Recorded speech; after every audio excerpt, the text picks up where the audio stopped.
Catherine Earnshaw é uma das personagens femininas mais complexas e inquietantes da literatura do século XIX. Em O Morro dos Ventos Uivantes, Emily Brontë não constrói uma heroína dócil nem uma figura moralmente exemplar, mas uma jovem marcada por impulsos contraditórios, desejos intensos e uma profunda divisão interior.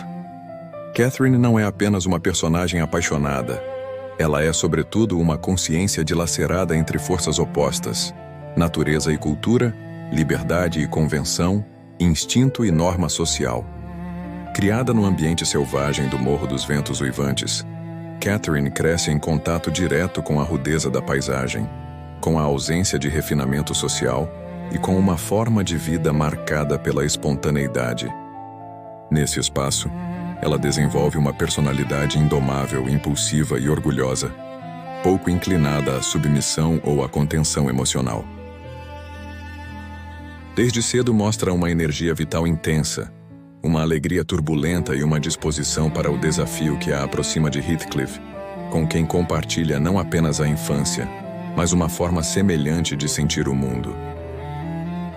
A ligação entre Catherine e Heathcliff não se estrutura nos moldes tradicionais do amor romântico.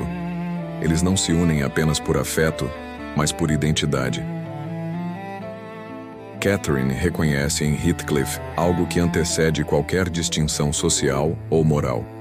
Quando afirma que é Heathcliff, ela expressa a percepção de que ambos compartilham uma mesma essência, uma mesma origem emocional, uma mesma forma de estar no mundo. Heathcliff não é, para ela, simplesmente um homem amado, mas uma extensão de si mesma, alguém sem o qual sua própria identidade se fragmenta. No entanto, essa ligação absoluta entra em choque com as exigências do mundo social. Quando Catherine é acolhida na Granja dos Tordos após um acidente, ela experimenta um ambiente completamente distinto do morro. Ordem, conforto, delicadeza, refinamento. Esse contato desperta nela um desejo de ascensão social, de reconhecimento e de estabilidade. Aos poucos, Catherine passa a se ver dividida entre dois universos incompatíveis: o da paixão selvagem que compartilha com Heathcliff e o da respeitabilidade que Edgar Linton representa. A decisão de se casar com Edgar não nasce da ausência de amor por Heathcliff, mas justamente da tentativa de conciliar desejos inconciliáveis. Catherine acredita que pode preservar seu vínculo interior com Heathcliff, enquanto constrói uma vida socialmente aceitável ao lado de Edgar. Ela ama Heathcliff, mas considera impossível viver com ele sem se degradar socialmente. Ama Edgar, mas de maneira mais serena, mais racional, mais ajustada às convenções. Seu erro trágico está em supor que essas duas dimensões possam coexistir sem conflito. Essa divisão interna corrói Catherine progressivamente. Ao tentar ser simultaneamente fiel à sua essência e às normas sociais, ela se coloca numa posição insustentável. Sua personalidade torna-se instável. Seus gestos oscilam entre ternura e crueldade. Suas palavras entre afeto e agressividade. Catherine não suporta a ideia de perder Heathcliff, mas também não aceita renunciar ao lugar social que conquistou. Essa tensão a conduz a uma espécie de colapso emocional, no qual doença, delírio e sofrimento psíquico se entrelaçam. O sofrimento de Catherine não é apenas amoroso, mas existencial. Ela sente que traiu a si mesma ao escolher Edgar, mas também reconhece que não poderia viver plenamente ao lado de Heathcliff nas condições que o mundo lhes impunha. Sua dor nasce dessa consciência trágica. Qualquer escolha implica uma perda irreparável. Nesse sentido, Catherine não é uma personagem frívola ou caprichosa, mas alguém aprisionada entre forças históricas, sociais e psicológicas que excedem sua vontade individual. Sua relação com Edgar evidencia ainda mais essa fratura. Edgar a ama de maneira sincera, cuidadosa e respeitosa, mas não compreende sua intensidade. Ele representa estabilidade, conforto e moralidade, mas não consegue alcançar o núcleo profundo da personalidade de Catherine. Ao lado dele, Catherine se torna cada vez mais inquieta, como se vivesse numa casa que não lhe pertence. O lar da Granja dos Tordos, com toda sua ordem e suavidade, contrasta violentamente com a energia indomável que ela carrega desde a infância. A presença de Heathcliff mesmo após sua partida e retorno, reabre essa ferida. Catherine percebe que sua identidade permanece irremediavelmente ligada à dele.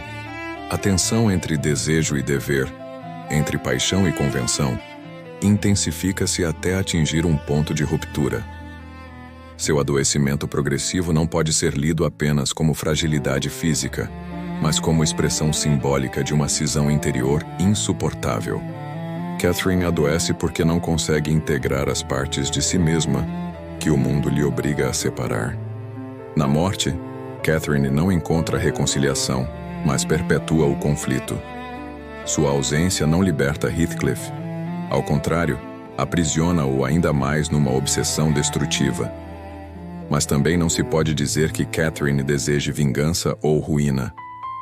Seu drama é menos o da destruição ativa e mais o da impossibilidade de viver plenamente dentro das estruturas sociais disponíveis. Ela não quer ferir, quer ser inteira, e não consegue. Catherine Earnshaw não é, portanto, uma heroína romântica tradicional, nem uma vilã moralmente condenável. Ela é uma figura trágica, no sentido mais profundo do termo. Alguém cuja própria natureza entra em conflito insolúvel com o mundo que habita. Sua história não é a de uma mulher fraca, mas a de uma mulher intensa demais para os limites que lhe são impostos. Em vez de escolher entre paixão e respeitabilidade, Catherine tenta manter ambas. E é essa tentativa impossível que a destrói. Em O Morro dos Ventos Uivantes, Emily Brontë cria, por meio de Catherine, um retrato radical da subjetividade feminina no século XIX, não como docilidade ou resignação, mas como desejo, contradição, força e ruptura. Catherine não morre apenas de amor, mas da impossibilidade de reconciliar o que é com o que o mundo exige que ela seja. No próximo vídeo desta série, a análise se volta para Edgar Linton, figura central da ordem social e moral que Catherine tenta habitar, e que, sem jamais compreendê-la plenamente, contribui para o drama que consome a todos.